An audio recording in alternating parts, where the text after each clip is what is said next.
வணக்கம் நேர்களே. ராஜயோக தியானம் நிகழ்ச்சியில் உங்களை சந்திப்பதில் மிக்க மகிழ்ச்சி அடைகிறேன். கடந்த நிகழ்ச்சியில் நான் யார், அதாவது நான் ஒரு அழியாத உயிர் சக்தி என்பதை பற்றி பார்த்தோம்.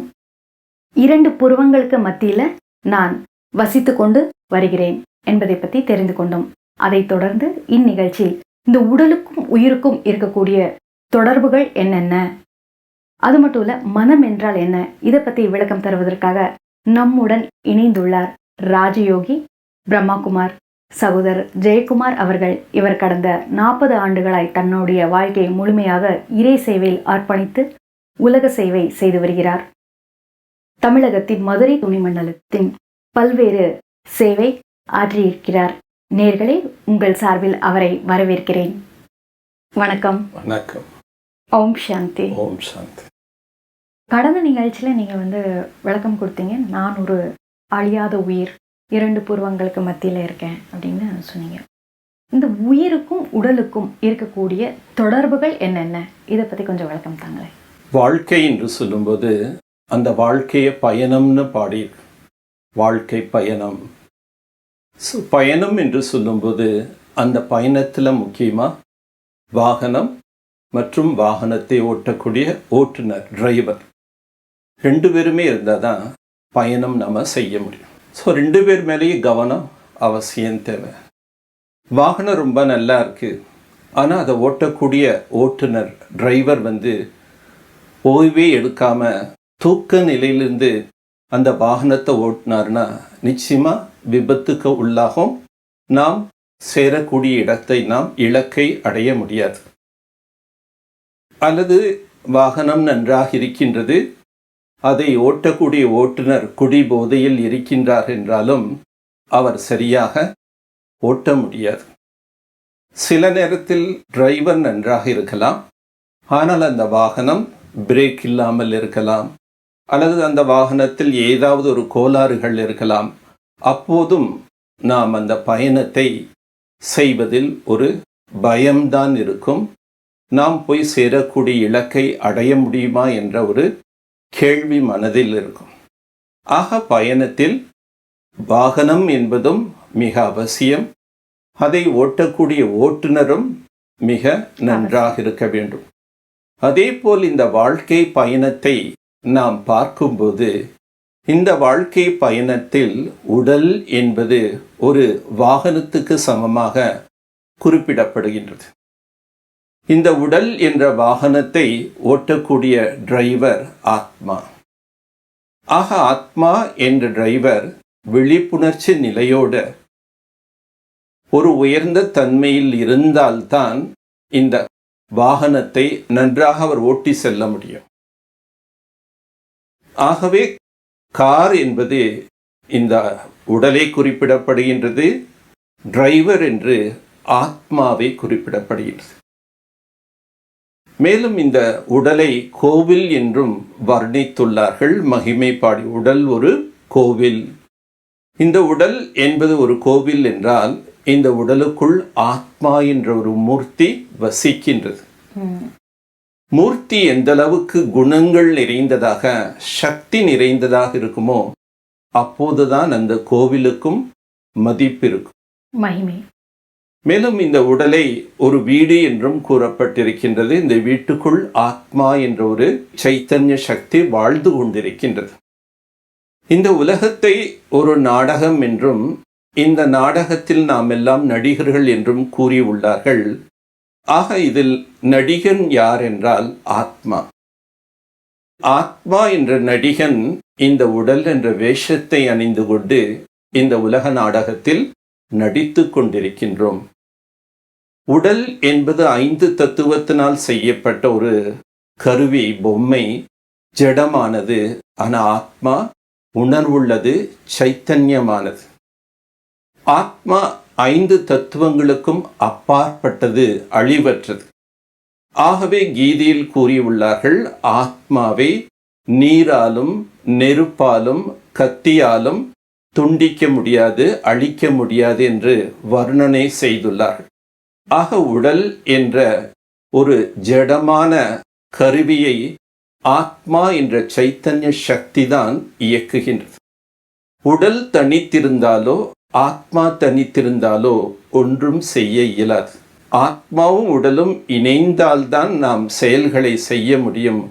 ஆகவே நாம் குறிப்பிடும் பொழுது மனிதனை ஜீவ ஆத்மா என்று கூறுவார்கள், ஹியூமன் பீயிங் என்று கூறுவார்கள். ஆக ஆத்மாவும் உடலும் இணைந்துதான் இந்த உலக நாடகத்தில் அதனுடைய காரியங்களை செய்வித்து கொண்டிருக்கின்றது. உயிரானது 2 புருவங்களுக்கு மத்தியில இருக்கு அப்படின்னு சொன்னீங்க இல்லையா? ஏன் வேற இடத்துல இருக்கக்கூடாது? ஏன் அந்த குறிப்பிட்ட இடத்துல ஏன் இருக்கிறது? அதை பத்தி கொஞ்சம் சொல்லுங்களேன். எப்படி ஒரு கார் ஓட்டுநர் முன்பகுதியில் அமர்ந்திருந்தால்தான் அவர் பயணத்தை சரியாக பயணம் செய்ய முடியும், முன்னால் பார்க்க முடியும். அவர் அந்த காரில் எந்த பகுதியில் இருந்தாலும் ஓட்ட முடியுமா என்றால் அது இயலாது. ஆகவே தான் முன் இருக்கையில் டிரைவர் அமர்ந்து கொண்டு ஓட்டுவதைப் போல ஆத்மாவு கூட இந்த உடலில் முக்கிய பகுதியான மூளை என்ற பகுதிக்கு அருகாமையில், ஏனால் இந்த உடலுக்கு இயக்கத்துக்கு முக்கிய காரணமே பிரெயின் தான். அந்த பிரெயினுக்கு பக்கத்துல அந்த ஹைப்போதலமஸ் என்ற இடத்துல ஆத்மா அமர்ந்து, ஆத்மா அந்த மூளையின் மூலமாக இந்த உடலின் உறுப்புகளை இயக்குகின்றது, கட்டுப்படுத்துகின்றது, செயலாற்றுகின்றது. ஆனால் புருவ மத்தியில் தான் ஆத்மா குடியிருக்கின்றது. இதனுடைய நினைவாகத்தான் பாரத தேசத்தில் புருவ நெற்றியில் திலகத்தை வைத்துக் கொள்கிறார்கள். அதை மங்களம் என்று எண்ணுகின்றார்கள். 2 புருவங்களுக்கும் மத்தியில் ஒரு நட்சத்திரம் மின்னுகின்றது என்று ஒரு பாடல் கூட பாடப்பட்டுள்ளது. அகத்தின் அழகு முகத்தில் தெரியும் என்றுதான் வர்ணித்துள்ளார்கள். ஆக முகத்தில் 2 புருவத்துக்கு மத்தியில் தான் ஆத்மா வசிக்கின்றது. சில நேரம் நாம் நம்மையே மனம் நொந்து கொள்ளும் பொழுது என் தலைவிதி என்று நாம் நெற்றியை தான் காட்டுகின்றோம். என் தலையெழுத்து, என் தலைவிதி என்று நாம் நெற்றியை தொட்டுதான் கூறுகின்றோம். இதெல்லாம் எதை குறிக்கின்றது என்றால், நம்முடைய உணர்வுள்ள சைத்தன்யமான ஆத்மா மூளைக்கு அருகாமையில் அது அமர்ந்து இந்த உடல் உறுப்புகளை செயலாற்றுகின்றது. மனம் லேசா இருக்கிறது, மனம் பாரமா இருக்கிறது, இந்த மாதிரி மனதை பத்தி நிறைய பேசுறோம் நம்ம. அந்த மனமானது எங்க இருக்கிறது, அதை பத்தி கொஞ்சம் சொல்லுங்களேன். உடலை நாம் குறிப்பிடும் பொழுதே 5 புலன்களை சேர்ந்துதான் உடல் என்று கூறுகின்றோம்.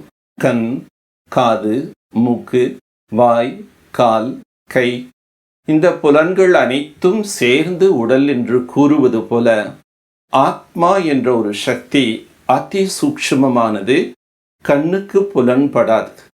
அந்த சூக்ஷ்மமான சக்திக்குள் தான் மனம் என்ற ஒரு அற்புதமான ஆற்றல் இருக்கின்றது. அந்த மனதின் தன்மையை நாம் அறிந்து கொள்ள வேண்டியது மிக மிக முக்கியம். ஏனென்றால் முன்னோர்கள் பாடியுள்ளார்கள், மனம் போல் வாழ்க்கை என்றும் மனம் போல் மாங்கல்யம் என்றும். மனமது செம்மையானால் மந்திரங்கள் அவசியமில்லை என்றெல்லாம் கூட கூறியுள்ளார்கள். மனதை வென்றவன் உலகத்தே வெல்கிறான் என்று சொல்லப்பட்டிருக்கின்றது. உனக்கு நீயே நண்பன், உனக்கு நீயே எதிரி என்றும் கூறியுள்ளார்கள்.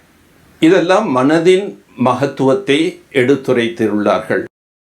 அப்பொழுது மனம் என்றால் என்ன, இந்த மனதினுடைய தன்மை என்ன என்பதை நாம் புரிந்தால்தான் நம்முடைய வாழ்க்கையில் ஒரு உண்மையான மன அமைதியை நாம் அனுபவம் செய்ய முடியும்.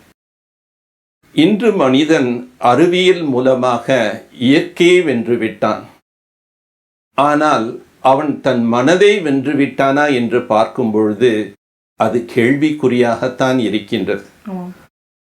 அப்பொழுது மனதை மீது நாம் ஆதிக்கத்தை செலுத்த வேண்டுமென்றால், மனதை நாம் வெற்றி பெற வேண்டுமென்றால், மனம் என்றால் என்ன என்று புரிந்து கொள்ள வேண்டியது மிக முக்கியமானது. மனம் என்பது எண்ணங்களை எழுப்பக்கூடிய ஒரு ஊற்று என்று கூறலாம். ஊற்றில் எப்படி தண்ணீர் வந்து கொண்டே இருக்குமோ அதே போல்தான் நம் மனதிலும் எண்ணங்கள் தோன்றிக்கொண்டே இருக்கும். காலை முதல் இரவு வரை பல்வேறு விதமான எண்ணங்கள் நம் மனதில் தோன்றுகின்றது. உறக்கத்திலும் நம் மனதில் எண்ணங்கள் எழுகின்றது. ஆகவே மனதை பற்றி கூறும்போது கான்ஷியஸ் மைண்ட் அண்ட் சப்கான்ஷியஸ் மைண்டுன்னு சொல்வான். கான்ஷியஸ் மைண்ட் என்று சொல்லும்போது நாம் விழிப்புணர்வோடு இருக்கும்போது நம் மனதில் எழும் எண்ணங்களை கான்ஷியஸ் மைண்டுன்னு சொல்லுவோம். சில நேரம் என் மனதில் என்ன எண்ணங்கள் எழுகின்றது என்பதை பற்றி நாம் அறிவதில்லை. அதைத்தான் ஆழ்மனம் என்று கூறுகின்றோம். உதாரணமாக என்னுடைய ஆழ் மனதில் பிறரை பற்றி ஒரு கோபமான எண்ணம் எழுகின்றது. ஆனால் அதை பற்றி நான் அறியவில்லை. ஏனென்றால் நான் மேலோட்டமாக என்னை பார்க்கின்றேன். அந்த ஆழ் மனதில் எழுந்த ஒரு கோபமானது என்றாவது ஒரு நாள் அது வெளிப்படையாக வார்த்தைகளாக செயல்களாக வருகின்றது. அப்போது நாம் என்ன கூறுகின்றோம்? நான் நினைத்தே பார்க்கவில்லை, எனக்குள் இருந்து இவ்வளோ கோபம் வந்து விட்டதே, எனக்கே தெரியவில்லை நான் இவ்வளோ கடினமான வார்த்தைகளை பேசிவிட்டேனே. அதற்கு காரணம் ஆழ் மனதில் வந்த எண்ணங்கள் தான். ஆக மனம் என்றாலே எண்ணங்கள். அந்த எண்ணங்கள் எழுந்து கொண்டே இருக்கும். சில நேரம் நாம் கனவுகளிலும் கூறுகின்றோம், உறங்கும்போது கனவு வருகின்றது. அந்த கனவில் நான் ஒரு அழகான இயற்கை காட்சியை பார்த்தேன், நான் கனவில் அங்கு சென்றேன், நான் கனவில் இங்கு சென்றேன், அது எனக்கு ரம்மியமாக இருந்தது, மகிழ்ச்சியாக இருந்தது. சில நேரம் நம்முடைய கனவுகள் பயங்கரமாகவும் இருக்கும். ஏதோ சிங்கம் வந்து என்னை கடிப்பது போல, ஏதோ நாய் வந்து என்னை விரட்டுவது போலெல்லாம் கனவு வரும். நாம் திடீரென்று கண் விழித்து பார்ப்போம், அப்பாடா இது கனவா அப்படின்னு நினைப்போம். ஆக உறக்கத்திலும் நம்முடைய மனதில் எண்ணங்கள் எழுகின்றது. சதா மனதில் எண்ணங்கள் தோன்றிக் கொண்டேதான் இருக்கும். கடந்த கால நினைவுகள், நிகழ்கால நினைவுகள், எதிர்கால நினைவுகள், ஏதாவது ஒன்று மனதில் எழும். அந்த எண்ணங்கள் எப்படிப்பட்டதாக எழுகின்றதோ அப்படி என்னுடைய மனதை நான் அந்த நேரம் அனுபவம் செய்கிறேன். என் மனதில் கடந்த கால எண்ணங்கள், எனக்கு கவலை தரக்கூடிய எண்ணங்களை நான் திருப்பி எண்ணும் பொழுது அந்த நிகழ்ச்சி நடக்கும்போது எனக்கு எவ்வளோ மனபாரம், மனக்கவலை இருந்ததோ மீண்டும் அதே நிலையை நான் அனுபவம் செய்கிறேன். ஏனென்றால் அதை திருப்பி நினைக்கும் போது அதே உணர்வுகள் என்னை தாக்குகின்றது.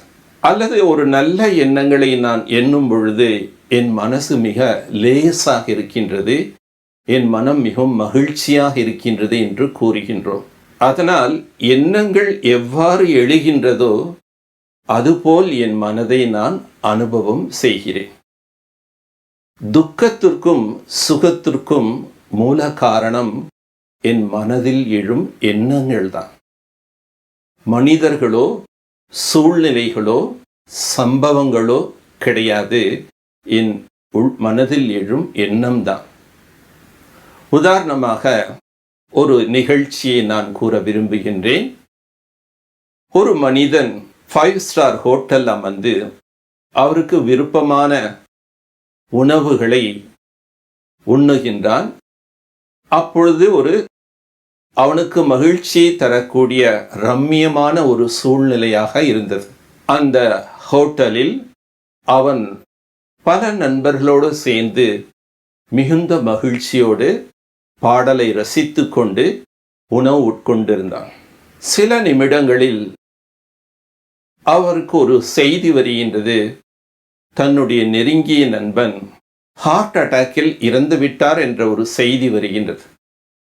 அந்த செய்தியை கேட்ட அடுத்த தருணமே அவர் மிகவும் கவலையில் மூழ்கி விடுகிறார்.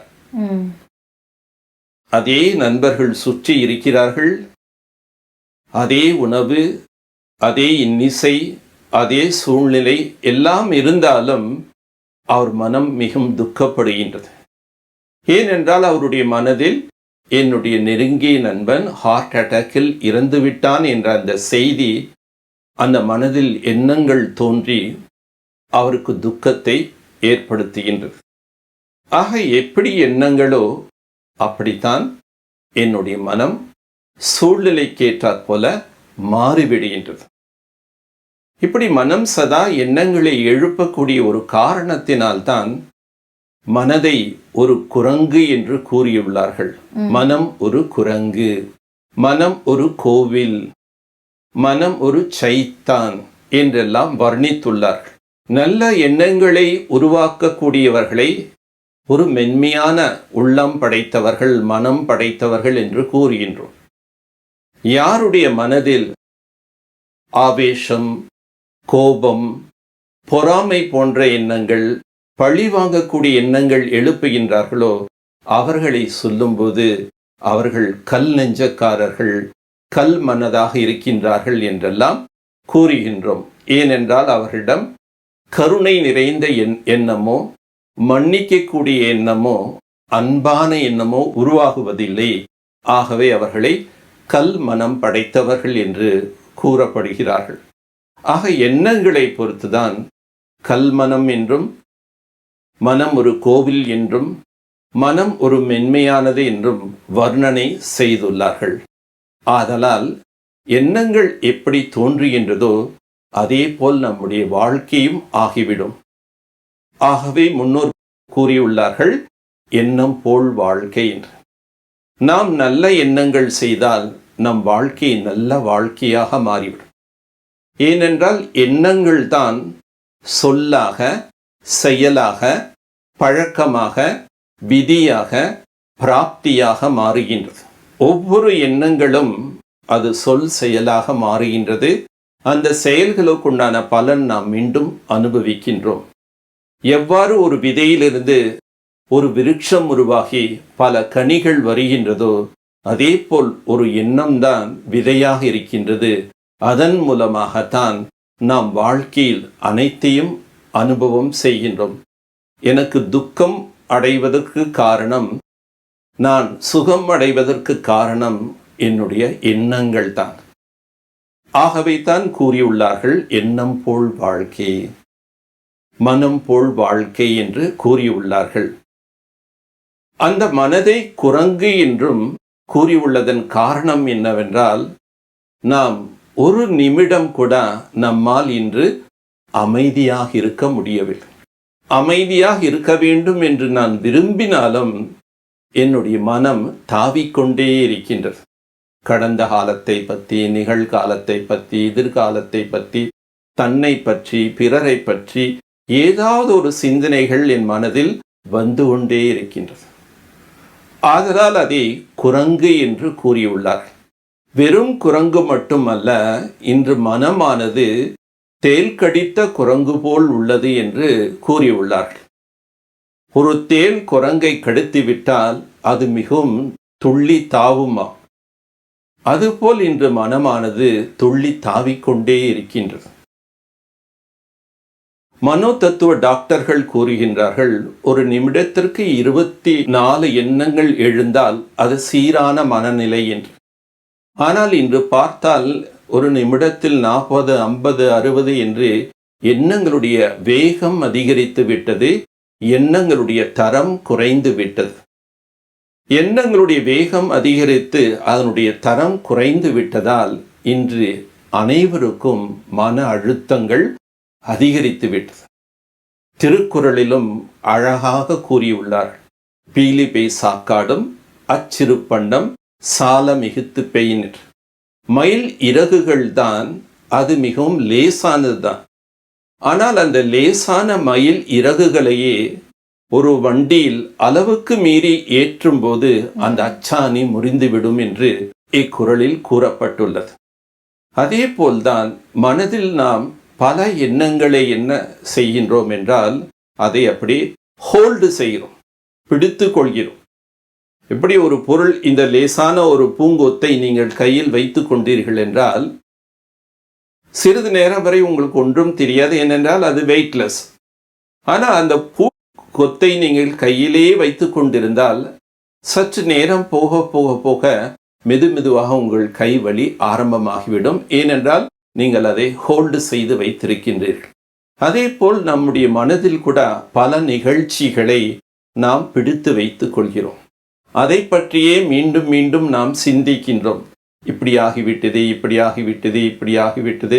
அப்படி சொல்லிவிட்டார்களே என்று நம்முடைய மனம் சதா அதையே சிந்திக்கக்கூடிய ஒரு காரணத்தினால் மனதை குரங்கென்று கூறியுள்ளார்கள். ஆனால் உண்மையில் மனம் என்பது ஒரு குரங்கல்ல, மனம் என்பது ஒரு இன்னசென்ட் சைல்டு. எப்படி ஒரு இன்னசென்ட் சைல்டுக்கு என்ன செய்யணும் என்ன செய்யக்கூடாதுன்னு தெரியாது. அதனால பெற்றோர்கள் கண்காணித்து கொண்டே இருப்பார்கள். இது செய்யாதே, இப்படி செய்யாதே, அப்படி செய்யாதே என்று சொல்வார்கள். அதே போல் என்னுடைய மனம் ஒரு குழந்தை. அந்த குழந்தைக்கு நான் மீண்டும் மீண்டும் நல்ல விஷயத்தை சொல்லிக் கொடுத்து கொண்டே இருந்தால் அந்த மனம் ஒரு சீரான மனமாக, சிறப்பான மனமாக, ஒரு உன்னதமான மனமாக மாற்றிக்கொள்ள முடியும். அப்பொழுது நம்முடைய வாழ்க்கை ஒரு வெற்றி உடையதாக ஆக்கி கொள்ள முடியும். அதனால்தான் கூறியுள்ளார்கள் மனம் போல் வாழ்க்கை என்று, மனம் போல் மாங்கல்யம் என்று. மனதை செம்மைப்படுத்தினால் மந்திரங்கள் அவசியமில்லை என்று கூறியதனுடைய பொருள், மனதை ஒரு குழந்தையாக பாவித்து அதற்கு நல்ல எண்ணங்களை சொல்லி சொல்லி நம் மனதை நாம் செம்மைப்படுத்தும் போது நம் வாழ்க்கை உன்னதமாக மாறும். இந்த உடலுக்கும் உயிருக்கும் இருக்கக்கூடிய தொடரை பற்றி ரொம்ப அழகாக சொன்னீங்க. அது மட்டும் இல்லை, மனம் என்றால் என்ன அதை பற்றியும் நீங்கள் ரொம்ப அழகாக விளக்கம் தந்தீங்க. இந்த நிகழ்ச்சியில் வந்து கலந்து கொண்டதற்காக நன்றி. வணக்கம். ஓம் சாந்தி. ஓம் சாந்தி. உடலுக்கும் உயிருக்கும் இருக்கக்கூடிய தொடர்புகள் என்னென்ன என்பதை பார்த்தோம். இந்த உடல் ஒரு கார், நான் ஒரு டிரைவர், ஆத்மா என்பதை பற்றி பார்த்தோம். அது மட்டும் இல்லை, இந்த உடல் எனக்கூடியது ஒரு கோயில் மாதிரி, அதில் உள்ள மூர்த்தி நான் ஆத்மா. ஸோ மிகப்பெரிய ஒரு சக்தியாக இருக்கக்கூடிய ஆத்மா நான். இந்த உடலும் ரொம்ப அவசியம், இந்த உயிரும் அவசியம். ஜீவாத்மா என்றால் என்ன, இதை பற்றியும் தெரிந்து கொண்டோம். வாழ்க்கையில் வரக்கூடிய சுக துக்கத்துக்கும் என் மனதில் ஏற்படக்கூடிய எண்ணங்கள் தான் காரணம் என்பதையும் நாம் தெரிந்து கொண்டோம்.